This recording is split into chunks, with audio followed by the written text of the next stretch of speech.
Hi everyone and welcome back. If you are using webhooks to pull data from PhantomBuster into Clay, you probably want more than just raw info. You want it clean, structured, and ready to use. In this video, I will show you exactly how to get and parse data from PhantomBuster into Clay so you can enrich, organize, and automate like a pro. Let's jump right into it.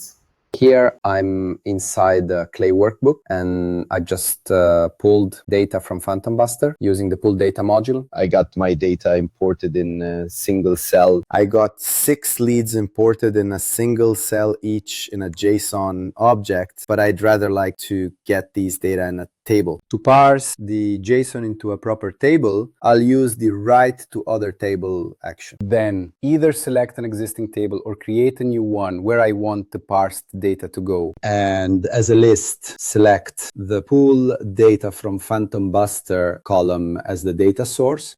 From there, in add values from objects, you can manually select the variables you want to break out into columns like name, company, title, etc.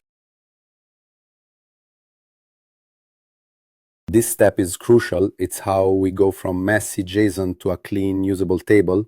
Once I've selected the feeds I want, I click Save and Run one row in this view.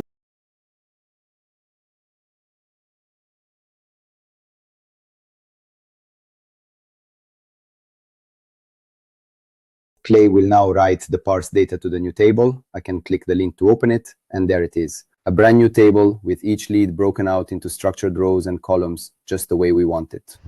So that's how you fetch and format your PhantomBuster data coming from a webhook in Clay for maximum impact. If you got any question about parsing, formatting, or setting up the flow, drop us a comment. Thank you for tuning in, and I will see you in the next video.